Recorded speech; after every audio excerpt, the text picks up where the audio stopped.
Cerita pembuka malam ini dari gue Nat Moy. Ya. Ini cerita dari Ika. Nama si pengirim ini langsung gue samarin karena dia nggak mau disebutin nama aslinya.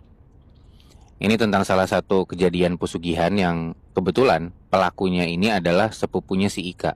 Oh, Dan sepupunya ini kita sebut aja namanya Wahyu dan Ayu ya.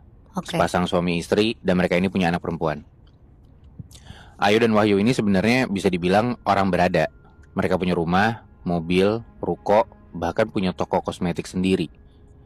Tapi ternyata di balik kekayaan yang mereka punya ini, ada sesuatu yang menyeramkan di baliknya.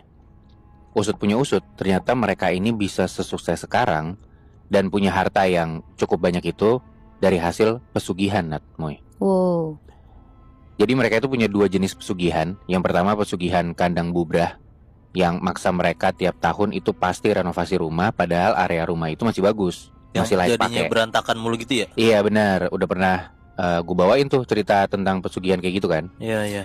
Dan yang kedua, mereka pakai pesugihan yang dimana mereka tuh harus menumbalkan nyawa orang-orang di sekitarnya.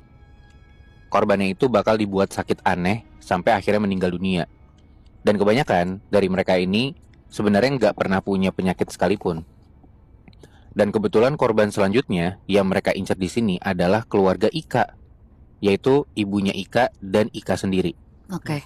Jadi Ayu dan Wahyu itu mau jadiin sepupu dan tantenya sendiri itu sebagai tumbal. Gila ya. Ini kejadiannya di tahun 2015. Jadi awal-awal kejadian si ibunya Ika ini ngeh kalau keluarganya tuh mau dijadiin korban tumbal pesugihan akibat ada satu insiden di mana rumah dia tuh diteror berkali-kali. Teror pertama, ceritanya si ibunya ini baru pulang kerja di waktu maghrib. Awalnya normal, sampai tiba-tiba aura di depan rumahnya itu jadi dingin gitu aja. Dan pas ibunya masuk ke rumah dan mau nutup pintu, di situ dia ngelihat kalau di depan rumah pojok sebelah kiri itu ada sosok perempuan rambutnya panjang, postur tubuhnya tinggi, tapi nggak normal. Oke. Mukanya hancur dan banyak belatungnya, Nat Moy. Terus lidahnya tuh beneran panjang sampai nyentuh perut gitu. Sosok ini cuma ngeliatin ibunya Ika aja, kayak mau mangsa gitu. Ih. Dan ngeliat kejadian itu, ibunya Ika tuh ya notabene-nya punya sense gitu ya, buat berkomunikasi dengan mata batin, akhirnya nyari tahu siapa yang ngirim sosok itu. Dan setelah beberapa saat diem, sosok itu akhirnya menjawab sambil cekikikan, bilang, "Keponakanmu," kata gitu.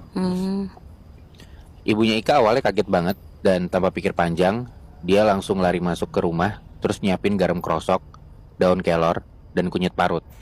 Semuanya dicampur, terus langsung disiramin ke semua arah sekitaran rumah